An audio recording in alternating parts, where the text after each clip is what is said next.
Salam sejahtera, saya Eviani Nani David bernomor kad matriks BA19110297. Hari ini saya akan membentangkan tentang kebaikan dan keburukan bekerja di rumah. Di sini saya akan membentangkan tentang 5 poin kebaikan bekerja di rumah, yaitu poin yang pertama adalah penjimatan kos.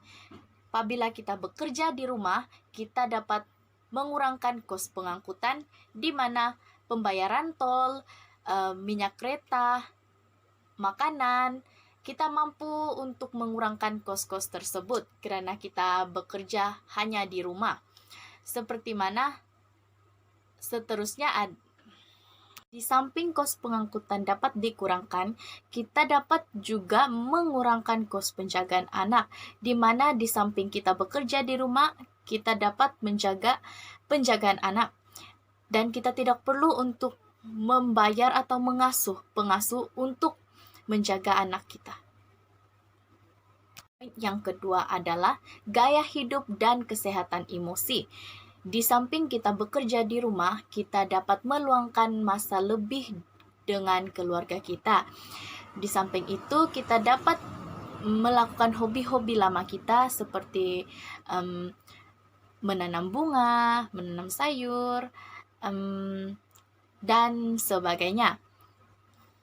Flexibility yang kita ada apabila kita bekerja di rumah mampu mengubah perubahan gaya hidup kita ke arah yang lebih baik. Yang ketiga adalah penjimatan massa.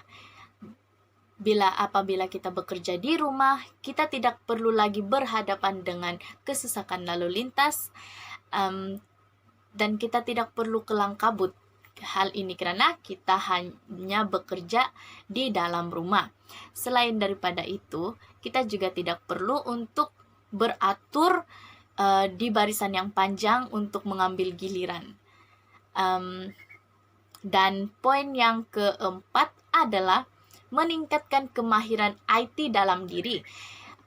Di mana apabila kita bekerja di rumah, kita akan lebih kreatif dengan menggunakan IT dalam menyiapkan kerja kita.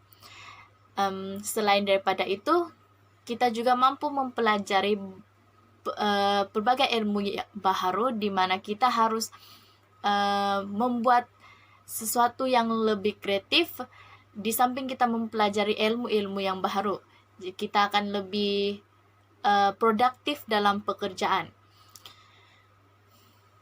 Penggunaan IT dalam pekerjaan di rumah meningkatkan lagi productivity dalam diri, di mana apabila kita bekerja di rumah dan kita dapat meningkatkan ilmu dalam IT, kita juga mampu bersaing dengan negara-negara jiran, di mana negara-negara jiran hanya bekerja di rumah dengan menggunakan IT, dan mereka sangat mahir dalam hal ini.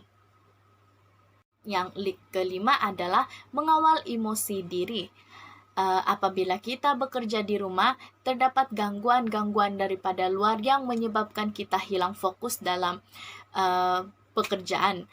Oleh itu, disinilah kita akan belajar di mana kita dapat mengawal diri, mengawal emosi kita, dan meningkatkan lagi kekuatan dalam diri dari segi emosi, fisikal, dan mental.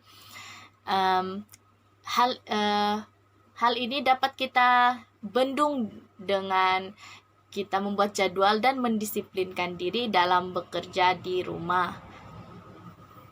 Inilah akan kita sadar bahwa bekerja di rumah itu banyak kelebihan, di mana kekuatan mental kita harus kita jaga, dan di samping kita memotivasikan diri dalam penyiapan kerja atau tugasan yang telah diberikan.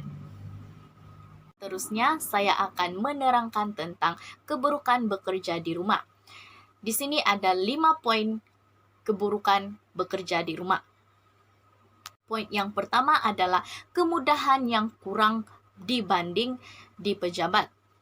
Hal ini dapat dilihat apabila kemudahan di pejabat seperti Wi-Fi talian internet terdapat di pejabat. Apabila bekerja di rumah, keburukannya adalah kita hanya menggunakan hotspot ataupun talian daripada phone.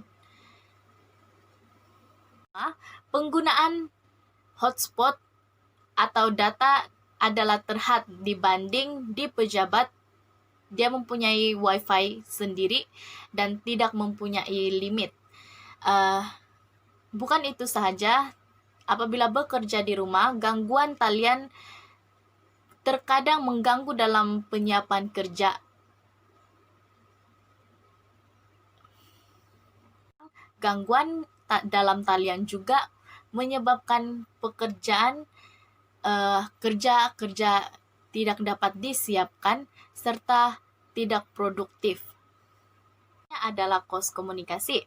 Apabila kita bekerja di rumah, bil-bil seperti pemasangan wifi, data juga terhad. Jadi kita peningkatan dalam kos komunikasi itu berlebihan berbanding apabila kita bekerja di pejabat. Poin yang ketiga adalah mengurus anak-anak di rumah. Ibu bapa yang bekerja di rumah perlu melayan berbagai karena daripada anak-anak.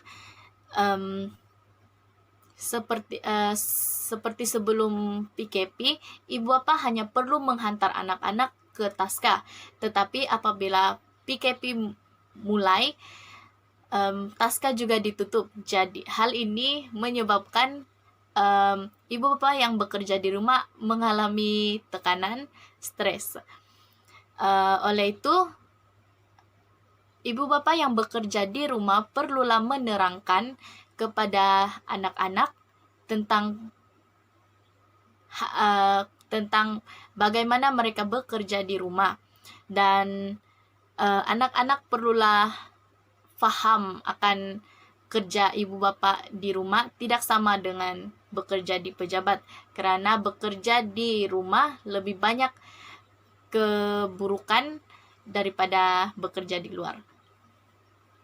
Ibu bapa yang bekerja di rumah yang perlu melayan karena anak-anak perlulah membuat satu jadwal ataupun aktiviti yang boleh anak-anak lakukan di rumah. Di samping ibu bapa dapat bekerja dari rumah dan menyiapkan tugas-tugas yang telah diberikan oleh pihak atasan. Oleh itu, ibu bapa perlulah kuat dalam menguruskan anak-anak, serta menerangkan kepada anak-anak agar mereka dapat memberi kerjasama dalam menyiapkan tugas di rumah ya. Yang seterusnya adalah apabila kita bekerja di rumah, tiada ruang yang sesuai dalam kita bekerja. Hal ini tidak sama dengan setiap individu, di mana jika seseorang itu mempunyai ruang yang baik, jadi dapat melakukan kerja dengan selesa, berbanding dengan individu yang tidak mempunyai ruang yang begitu besar, yang menyebabkan kesukaran untuk melakukan pekerjaan di rumah. Ruangan yang sempit tidak selesa menyebabkan kesukaran dalam penyiapan kerja. Seterusnya adalah keadaan yang tidak mengizinkan, di mana apabila kita bekerja di rumah ataupun melakukan mesyuarat di dalam talian, berbagai dugaan dan juga gangguan daripada luar seperti bunyi-bunyian, terutamanya individu yang sudah berkeluarga, semasa bermesyuarat akan ada bunyi-bunyi anak yang menangis. Hal ini dapat mengganggu prestasi dalam kerja ataupun mengganggu semasa perbincangan dalam talian. Saja dari saya. Sekian dan terima kasih.